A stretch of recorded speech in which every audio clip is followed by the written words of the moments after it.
Who is the ideal king?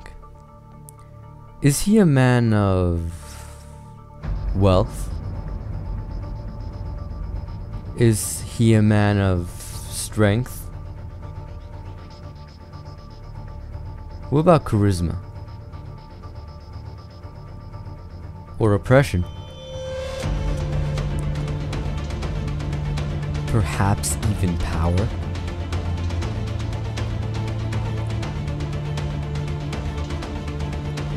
What about wisdom? A man of wisdom. One capable of understanding and seeing the good, but not just any good, the purest of good, the ideal good, the form of good itself. If a man could attain that, then he is what we need.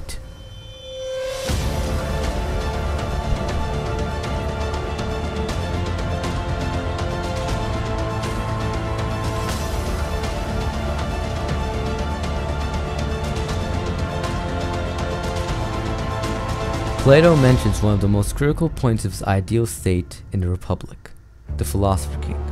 The dialogue is between Socrates and Plato's real-life brothers, Adeimantus and Glaucon.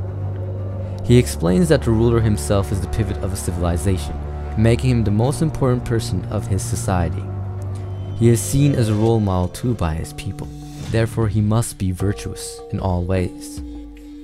Plato, through Socrates, argues that the most fit person for that position is a philosopher, a man of virtues and ideals not only good for the benefit of the state, but also seen beneficial for the moral aspect of men's lives. Plato, through Socrates, presents his notion of a philosopher king in Book 6 of the Republic. Adeimantus objects to the idea of philosopher king by pointing out that all real-life philosophers are either vicious or useless.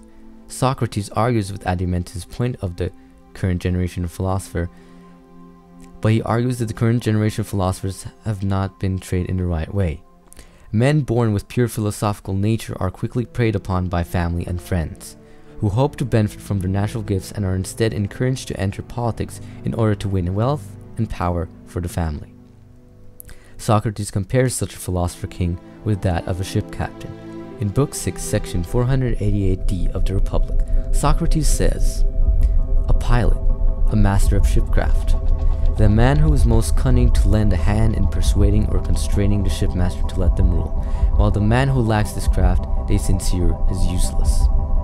They have no suspicions that the true pilot must give his attention to the time of the year, the seasons, the sky, the winds, the stars, and all that pertains to his art, if he is to be a true ruler of a ship, and that he does not believe that there is any art or science of seizing the helm."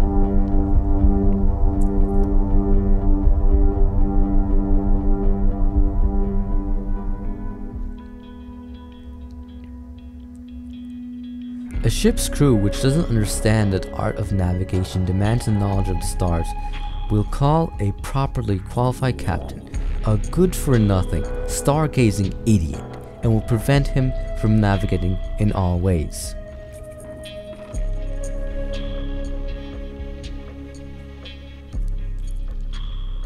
Plato's Socrates compares the population at large to a strong but nearsighted ship owner whose knowledge of seafaring is lacking. The quarreling sailors are demagogues and politicians, and the ship's navigator, a stargazer, is a philosopher. The sailors flatter themselves with claims of knowledge of sailing, though they know nothing of navigation, constantly vying with one another for the approval of the ship owner, so to navigate, going as far as to stupefy the ship owner with drugs and wine. Meanwhile, they dismiss the navigator as a useless stargazer, though he is the only one with adequate knowledge to direct the ship's course. The world assumes that the philosopher's abstractions are folly, and refuse to follow his guidance. We live in a world of shadows. The truth lies up there, and only philosophers can understand that truth. Plato believes that only when philosophers become the rulers of a state, or when rulers become philosophers, can the state reach its fullest potential. The state must also be well structured into classes, each fulfilling its own role for the justice of the state. Plato divides his ideal state into three classes based on the soul, each dealing with its own virtue. The guardians, or the governors, whose main virtue is wisdom. The craftsmen, whose main virtue is temperance.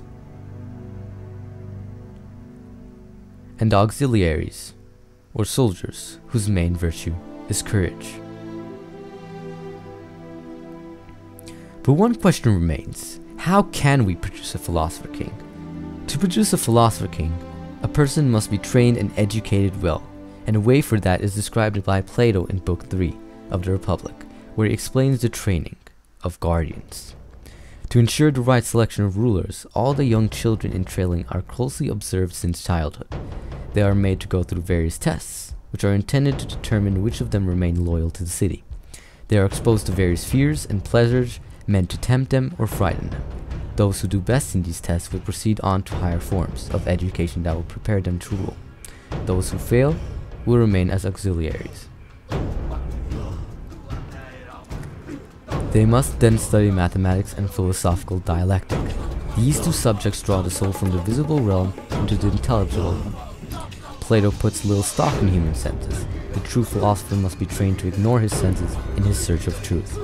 He must rely on thought alone. The true philosopher probably makes no use of empirical investigation, that is, he does not observe the world in order to find the truths.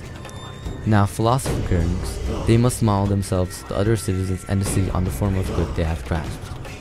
Though each of them will spend most of the time in philosophy, when his turn comes, they must engage in politics and rule for the city's state. The other important task they are charged with is to educate the next generation of auxiliaries and guardians. When they die, they are given the highest honors and worshipped as demigods in the city. Plato later conducted his big experiment of the Philosopher King on Dionysius of Syracuse. His experiment went horribly wrong, and it only ended up producing a tyrant. What about today?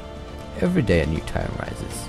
Socrates finally tells Glaucon, the society we have described can never grow into reality or see the light of day, and there will be no end to the troubles of states, or indeed, my dear Glaucon, of humanity itself, till philosophers become rulers in this world, or till those we now call kings and rulers really and truly become philosophers, and political power and philosophy thus come into the same hands.